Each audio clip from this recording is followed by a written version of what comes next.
I never meant to stray onto the old side street. Nights in the city had always felt safe enough to me, particularly in the familiar neighborhood near the university. Neon signs flickered, the usual hum of distant traffic filled the air, and the occasional late-night jogger or student pulled at my peripheral vision. But that night, I took a wrong turn. It was something about the crosswalk being closed off and a half-finished construction site that nudged me down a route I'd never noticed before. Together with the glow of a faltering street lamp, the sudden hush in the atmosphere gave the alley an otherworldly feel. The moment I stepped between two looming buildings of cracked brick, the kind that had stood for at least a century, I found a structure that made my heart skip. It was a library, though I'd swear it had no business being there. No sign hung above the door, just a shuttered facade with tall antique windows. The door itself bore intricate whorls carved into the dense wooden panels, the handle fashioned like the beak of a raven. A sense of being watched pricked at my neck. I paused, cast a glance over my shoulder, and found the alley behind me empty. Still, there was a low hum, almost a voice, urging me forward. The words came in the slightest whisper, rising from the cracks of the paving stones. I felt the pull like a magnet. Hadn't I walked this route dozens of times in the daylight? Or at least something close? I'd never seen any building that looked like this. Though every rational thought told me to turn around, curiosity formed the bolder part of my mind. I took hold of the raven handle and pulled. The door eased open. A faint stream of lamp glow spilled out, surprisingly warm and inviting. The smell of old parchment and worn leather drifted past me. It was the scent of knowledge long kept, secrets both revered and dangerous. I stepped inside. Tall shelves of books rose up toward a vaulted ceiling that seemed impossibly high, as though the place were bigger inside than it looked from the alley. In the corners, dim floor lamps cast soft amber halos, revealing close-clipped reading tables and plush chairs.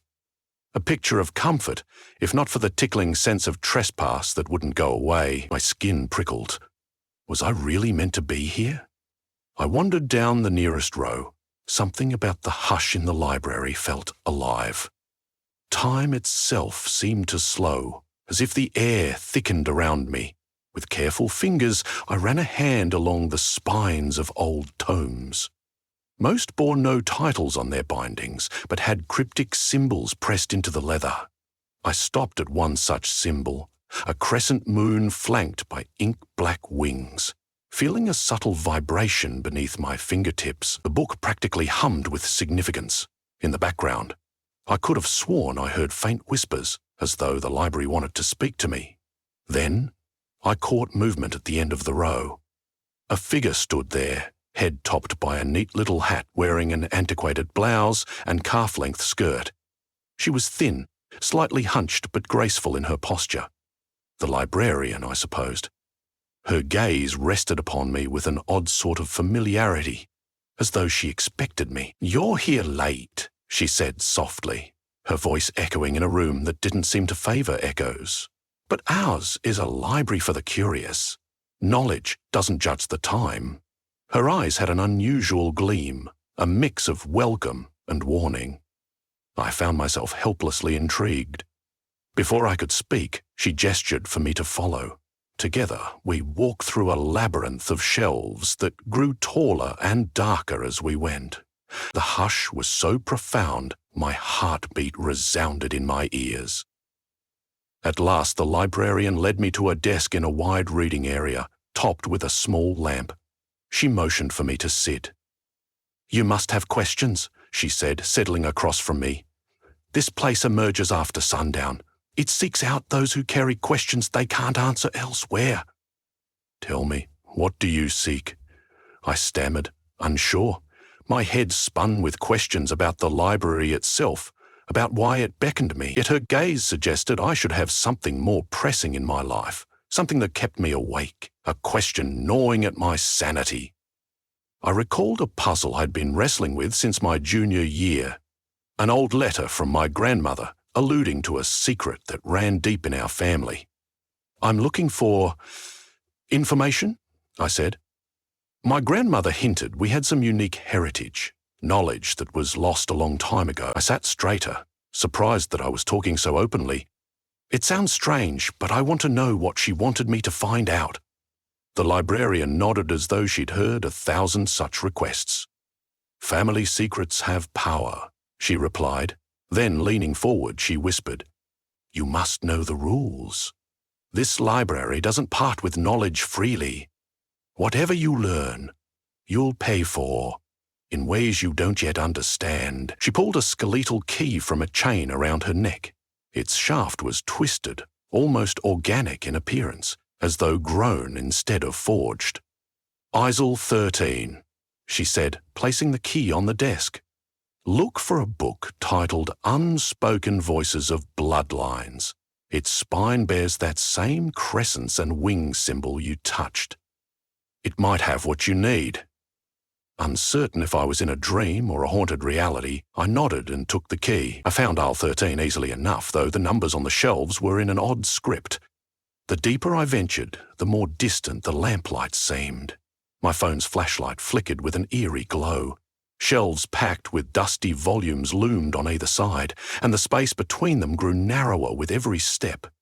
An uncanny hush draped everything. Even my breathing resonated too loudly in my own ears. Then I saw it, the faint glimmer of gold leaf on a black spine in the far corner. That symbol, the crescent moon with outstretched wings, sat on the cover. Leaning in, I grabbed the book. It felt strangely warm, as if it had recently been held by someone else. I turned it over, studying the worn cover. The front had that same cryptic emblem.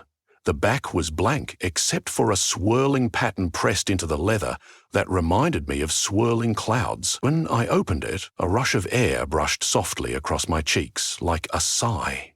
My heart hammered as I turned the first few pages, blank. I flipped through more leaves, still blank. Frustration coiled beneath my confusion. Had the librarian made a mistake? But then I heard the whisper. At first, it was so faint, I thought it the rustle of pages. Yet it grew, twining through my head. It compelled me to keep turning pages, and that's when words began to form, like ink welling up through the paper itself. I stared, transfixed, as the first lines shaped into paragraphs describing a lineage that belonged to a family named Ainsworth. The details were mesmerizing. Accounts of a hidden inheritance that spanned centuries, of certain gifts that manifested. Mention was made of a matriarch who once bargained with a hidden realm for knowledge of healing. And curses, my eyes flicked across the text, riveted, until I saw a reference to my grandmother's name. My breath caught. According to these lines, she was the last living successor of some buried tradition. My mind reeled. Could it be real, or was it just the library playing with me? I read about illusions woven by whispering incantations, how the women of our family could coax unusual powers from the night itself. The pages presented it as fact, referencing diaries and letters long lost. Shuddering, I closed the book. My grandmother had always been somewhat mysterious, but I never believed she was literally part of a lineage with supernatural secrets. At the same time, the weight of the knowledge already rooted itself in my bones. But deeper in me still, I wanted to read on. That was the temptation and the terror of this place. Perhaps the price was that you couldn't unsee what you'd seen. I took the book back to the librarian. She wore her quiet smile, an expression that seemed simultaneously ancient and compassionate. "You found what you needed?" she asked. I hesitated. "Yes, but there's more. My grandmother's name is in there, and what I read, it suggests we have powers that can be awakened. Do you know if there's a way to prove it's real?" My voice quivered. The thought of hidden abilities both thrilled and frightened me. She regarded me for a moment.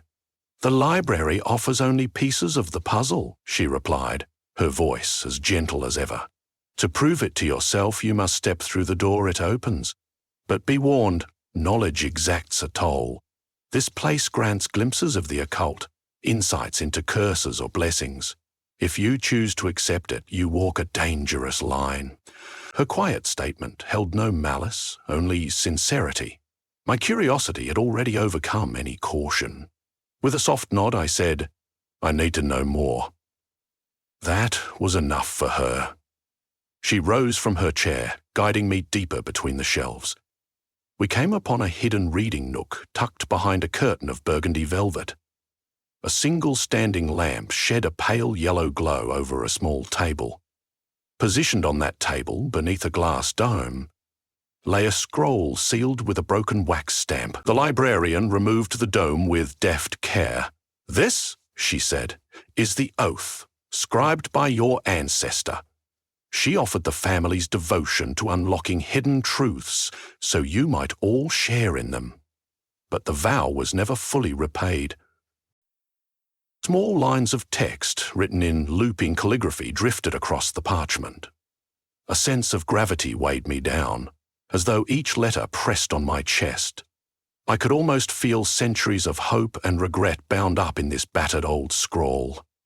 The librarian's eyes flicked down to me. "To read this is to accept it," she whispered. "If your grandmother's references called you here, you were meant to see it. Are you certain?" I glanced away, my pulse thrumming. Part of me was afraid to learn exactly what repayment entailed, but the quiet thrall of this place, the lure of answers, drew me in. I gave a single nod and began reading. I expected a grand invocation, but it was more a plea. The vow was made by an ancestress who sought knowledge to save a child from a mysterious illness. She bargained with some entity that dwelled beyond the pages, receiving guidance on healing, yet in return every generation would be bound by the vow to guard the knowledge of this occult library. The text claimed that the library had slipped between mortal existence and some other realm. It emerged only at night to those with inherited ties. My breath caught as I read the final lines. "We pay with our silence, we pay with our guardianship, until the vow is fulfilled." What that fulfillment required was left unsettlingly vague. When I'd finished reading, the letters on the scroll faded. The wax seal, though broken, glowed faintly for a heartbeat, then dimmed. I stared at the librarian, my mind abuzz. "What does it mean that I've read this?" I asked. My voice sounded hollow. She folded her hands. "It means you're now bound. You can't unmake the vow, nor can you leave this library in ignorance. You have a choice: to become a willing guardian of these secrets, or to flee and hope the library never claims you again. But there is always a price." A swirl of panic formed in my chest, but I took a breath. Maybe my grandmother's cryptic letters really were guiding me here. Maybe this was my moment to shoulder our family's storied legacy. But did I even want that? Part of me itched to run, to return to my small apartment and pretend none of this was real. But the memory of my grandmother's last words echoed in my head. "Secrets run in our blood. Find them, and you'll know who you are." I clenched my fists, feeling a strange resolve. "I'm ready," I said, though my voice trembled. A soft sigh escaped her lips. Relief, perhaps. She turned, leading me further down an unlit corridor to a locked door. A skeleton key she had used before reappeared in her hand, like it was conjured out of thin air. She unlocked the heavy door, and the hinges groaned. A staircase of worn stone spiraled downward, lit only by the flicker of old-fashioned sconces. We descended together, our footsteps echoing ominously. The air here felt heavier, layered with centuries of secrets. At the bottom was a vaulted chamber lined with shelves that were more disordered than the ones upstairs. In the center was an open space scattered with dusty manuscripts. Some were crumbling with age, some in languages I couldn't recognize. "Here," said the librarian, pointing to the largest tome resting atop a stand, "you must swear an oath to uphold the vow. In doing so, you'll become a protector of knowledge, privy to the library's deepest truths. Not all choose this path. If you do, your life will forever be entwined with it. This library will call to you, sometimes in your dreams, sometimes in your thoughts. You'll sense the presence of those who seek forbidden knowledge, and you'll guide them, or bar them if needed. My heart hammered so loudly I worried the library itself could hear it. Without a word, I approached the tome. Its pages were black parchment, text glimmering in silver ink. I placed my hand on the open page. Streaks of silver light rippled outward. A voice not my own emerged from my lips, chanting words that sounded ancient and reverent at once. Something deep inside me unlocked. Like a puzzle piece sliding into place, I felt a surge of power, or perhaps awareness. I was no longer just me, an individual searching for secrets, but part of a lineage that stretched back generations. My eyes burned. I blinked away tears, uncertain if they were of fear or awe. When the chant ended, the librarian stood quietly, her face solemn. "The vow is sealed," she said. "You are now one of us, a guardian of the library's whispered knowledge." I glanced at my fingers, half expecting them to glow with the silver light. Instead, I only felt a subtle hum under my skin, a faint echo of the vow in my own heartbeat. The librarian rested a gentle hand on my shoulder. "There will be tasks," she continued, "and there will be moments where you'll wonder if you made the right choice. Always trust what the books whisper to you. The knowledge is dangerous, but it can be guided if your heart is steadfast." A swirl of sudden exhaustion rolled through my body, as though the library had sapped my energy. I stumbled. The librarian caught me by the arm and led me back upstairs to a small reading chair by a fire I could have sworn wasn't lit when we came in. The flames crackled, and the warmth wrapped around me like a shawl. She handed me a cup of tea, steaming, fragrant of peppermint and something else I couldn't identify. As I sipped, a wave of calm washed over me. The tension, the shock of what I'd done, receded just enough for my mind to clear. I heard no other footsteps, saw no other visitors. The library belonged solely to us in that moment. Suddenly, a deep thump echoed from somewhere above, as if a heavy book had just fallen. The librarian's gaze flicked to the ceiling. "We have a visitor," she murmured. With delicate steps, she walked toward the main floor. Following behind, I caught a glimpse of another figure slipping between the shelves. A man in a hooded jacket, moving quickly, furtively. He carried a sense of urgency that crackled in the air. I felt it the moment he crossed the threshold. This was part of my new role. The library was alerting me to his presence. "He's seeking something dark," the librarian whispered, as if reading my mind. "We must see what he wants." Led by a quiet sense of direction, like the library itself guided my steps, I approached the man. He turned, startled, and pinned me with desperate eyes. Are you in charge here?" he demanded, voice trembling. "I need a way to reverse a death." My heart gave a jolt. So that was it. Forbidden knowledge, indeed. He clutched a book, fresh plucked from the shelves, its binding worn with cryptic runes. I recognized a warding symbol on the cover, a warning that the pages within contained necromantic rites. His voice cracked. "My wife died last month, and a friend whispered rumors of a library that appears at night. He said there's a book that can bring her back, that its knowledge is real." He clutched the tome, knuckles whitening. "Tell me it's real. Tell me how to use it." I felt the hush of my vow weighting the air, fear mingled with pity. The man's desperation was as tangible as the dusty shelves around us, but the vow I had just taken vibrated in my chest, reminding me that some knowledge is too dangerous to give freely.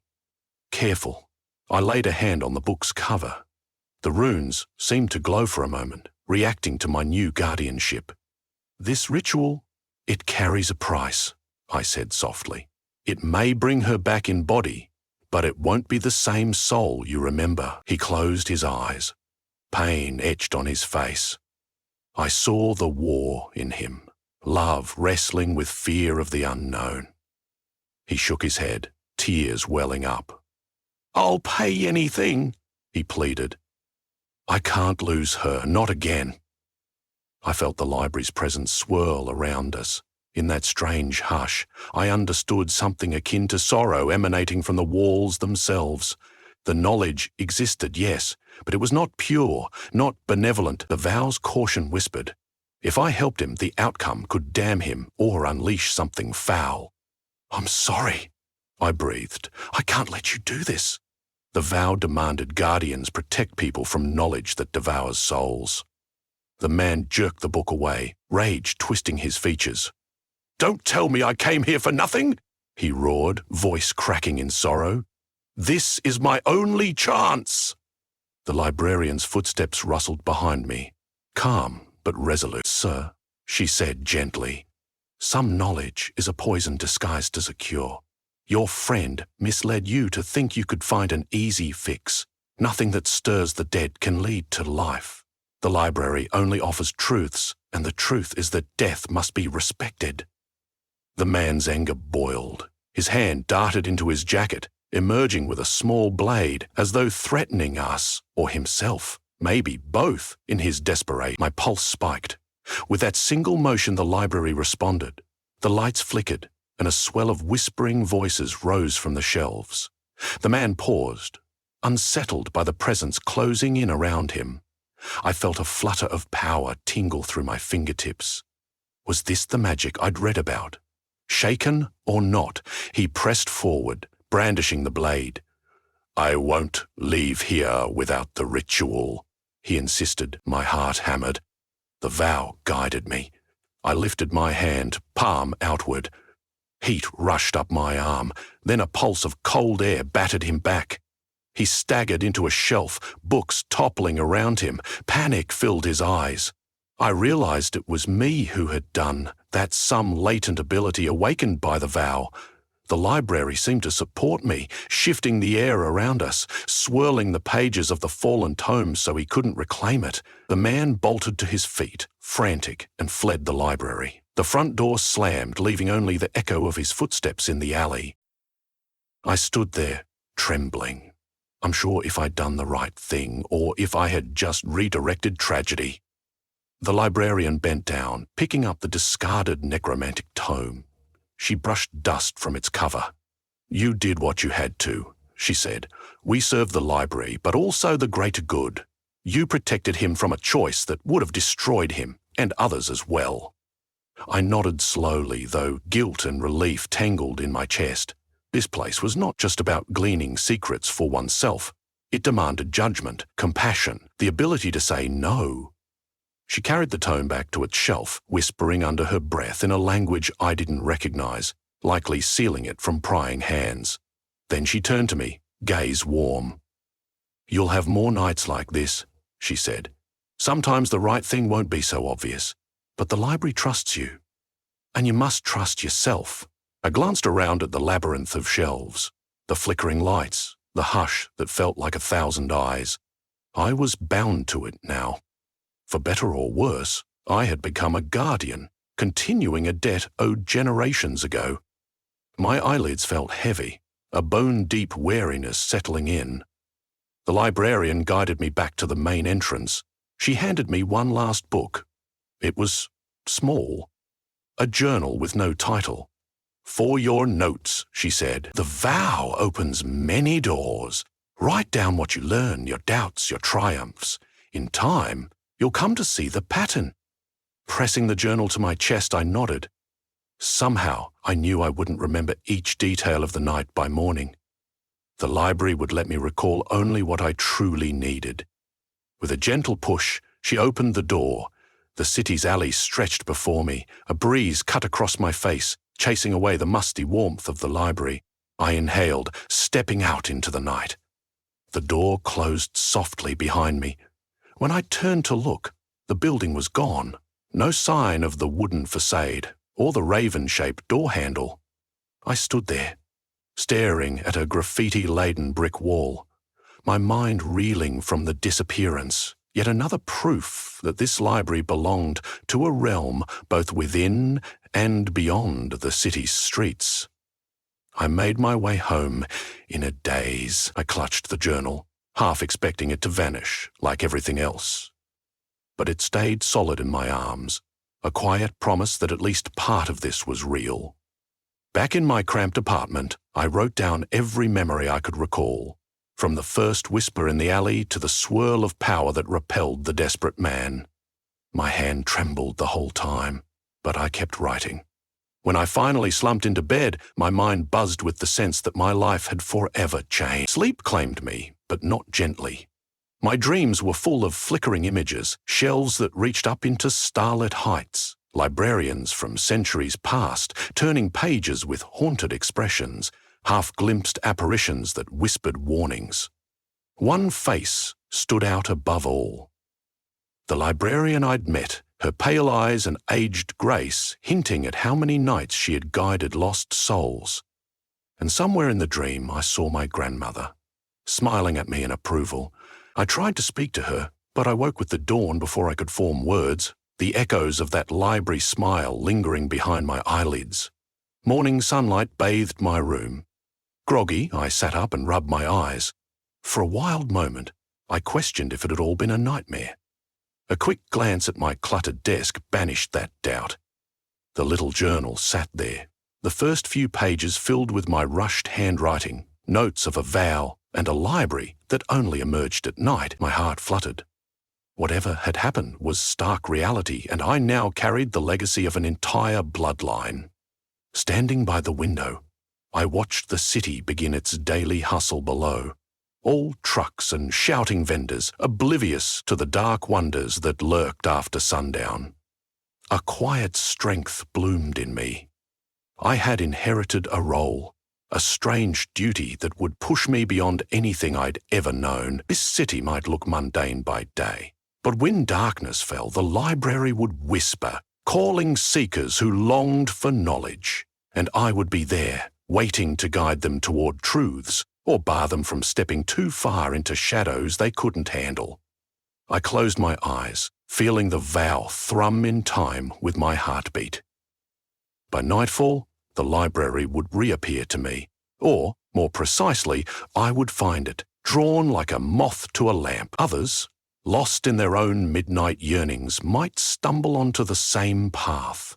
Whatever tragedies or wonders that might bring, I had stepped fully into the labyrinth of secrets, bound by a centuries-old pact my ancestors had forged. Perhaps that was all life was, a series of doors that we open or refuse. I had chosen to open mine, stepping inside a world where not every page should be read, and not every question should be answered, but for those who dared to enter, and for me, there was no turning back. The library had whispered its invitation, and I had accepted.